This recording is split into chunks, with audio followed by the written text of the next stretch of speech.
How's it going, Grady Nation? Chris Thomas here. Hope you're having a grade A kind of day. And on this installment of Grady Nation, we're going to be talking about the possibility of using a backpack as a mask at school. And we have two return guests to Grady Nation to discuss this. My next door neighbor's son, Shane. Shane, how are you? Hi, my name's Shane. It sure is. Hi, Shane. And also financial advisor Frank Bastard. Frank, how are you? Yeah, that's right. Yeah. That wasn't really a greeting, but it will have to suffice. Now, Frank, you're a return guest. You've been on several times, as has Shane. This time we're going to be talking about a recommendation that you've made regarding backpacks for this coming year. Yeah, that's right. A lot of people are scared that their kids are going to potentially get sick from other kids, or maybe even the teachers, the bus driver, the lunch lady. Or am I allowed to say lunch lady? I mean, it could be a guy giving out the lunches. Well, I mean, you could say the dining staff. The what? Good time, Stamlado. You know that there are men, women, and people who identify as not necessarily one of the two genders working in schools giving out food. So you're saying that someone who might have had a surgery to chop off a hot dog is passing out hot dogs to students? All right. Can we just focus on the idea of Frank's? Yeah, I mean, it's real simple. It's something where in order to save money and to enhance the safety of your youngster, just go to a local store and buy a $4.99 backpack and cut a few holes where the kid's nostril will be, and the backpack could serve as a mask for your young one. And if they wear the backpack all day, they're gonna be safe. Okay. So if I get this right, you're saying that if a parent purchases a backpack, any old backpack, a low-price backpack, that they will be able to cut holes in the backpack so that the child can still breathe, but that they will be safe from getting anything? Yeah, I mean, it's something where a child might forget to put on a face mask that's made with a scarf or a piece of clothing material, but they're not going to forget their backpack. Okay, Frank. This reminds me of that time last year where you had suggested that instead of buying one of the $160 armored backpacks that were being released into the market, that parents can buy a backpack for $5 and fill it with tinfoil and tell the kid that that's a armored backpack. And so essentially lying to their children that they're safe. And this kind of sounds like a similar situation. I mean, how can you guarantee that a child with a backpack mask is going to be safe?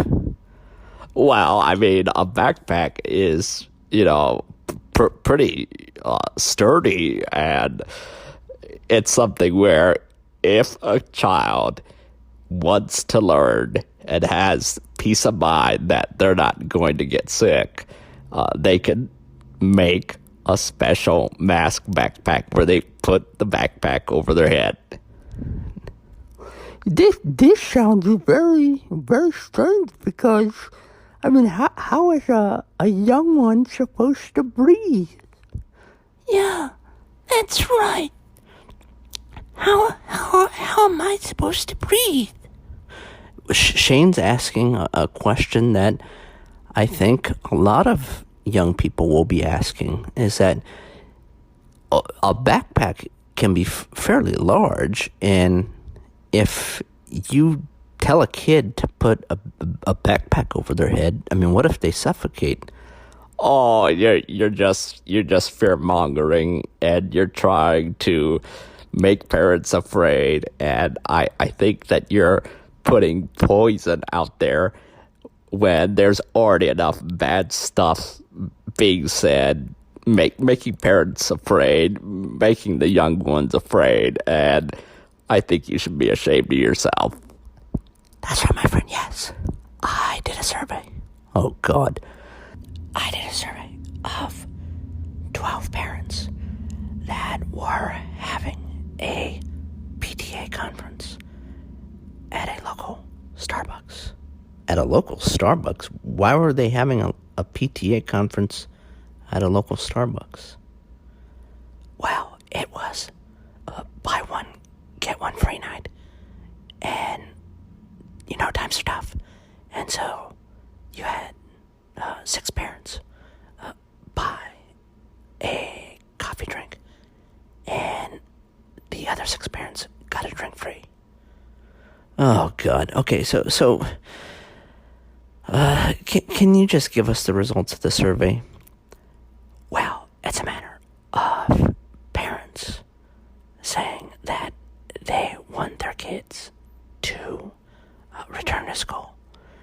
And they believe that if there is something available where there is a mask covering, that the students will feel secure. They'll be able to complete their studies. And I think this mass backpack idea is a home run. It's a grand slam. Yeah, that's right. I totally agree, Dale.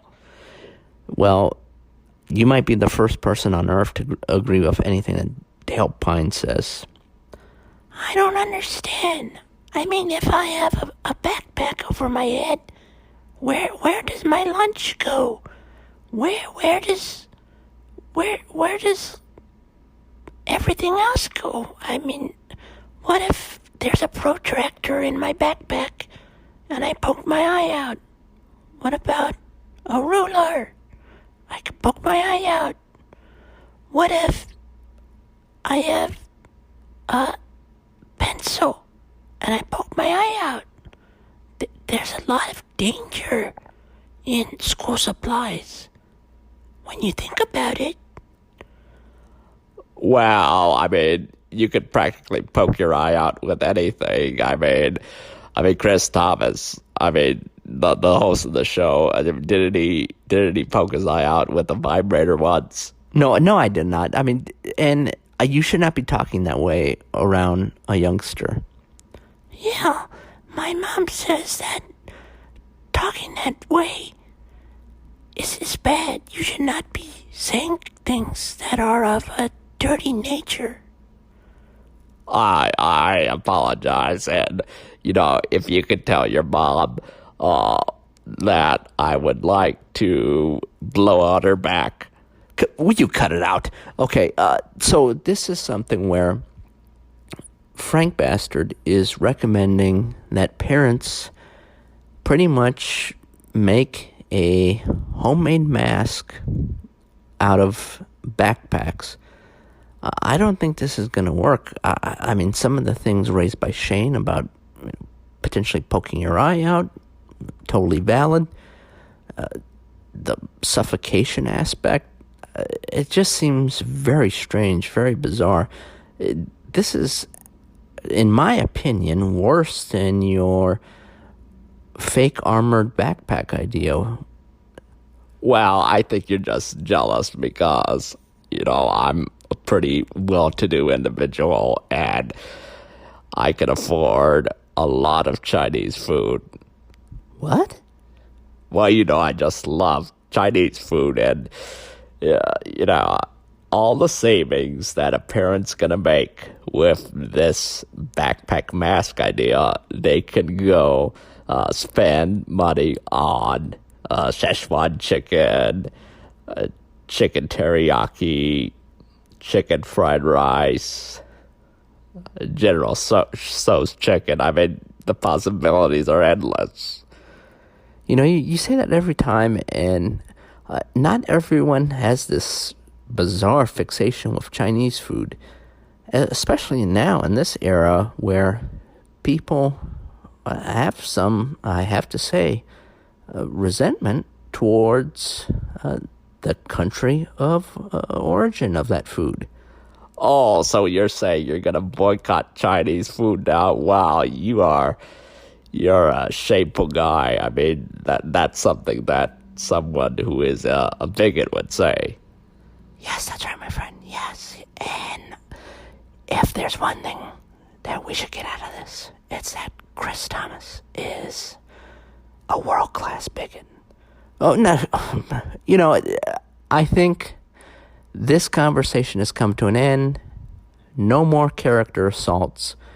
And the idea that a child is going to spend 6 to 8 hours with a backpack over their head might be the most ridiculous idea I've ever heard. Yeah, I want to do that. I mean, how could I see anything? And also, I mean, what if I trip? What if I trip and hit my head? Well, you don't exactly have brains to lose. Oh, okay, Frank. You can't talk to Shane that way. That's not good. Well, let's just say that, Shane seems to be one of those young ones that would do well in an audition for a Life Goes On reboot in the role of Corky. Good times, Tom Lido. You should not say anything like that. That's uncalled for. And Shane, you did say something about wanting a special backpack. You did say that before the recording started. Yeah, that's right. I was thinking that a lot of boys my age would like a Deborah Burks backpack. Dr. Deb Burks with a scarf on her neck and very beautiful hair and eyes and lips. Okay, Shane. I'm not sure that a 13-year-old guy, 12-year-old guy, 11-year-old, 10-year-old is going to be proud wearing a backpack with Dr. Burks on it. I'm not really following that. See, I told you that he was kind of a quirky type. Good times. Don't. Just stop. It was just an idea. And he has ideas. He's a youngster. Just let him have his ideas. Yeah, I think it would be good that the local school lets us have a Sonic for lunch. Okay, maybe Frank and Good Times make a good point. What's that supposed to mean? We'll check in with you later, Grady Nation. Thanks for listening.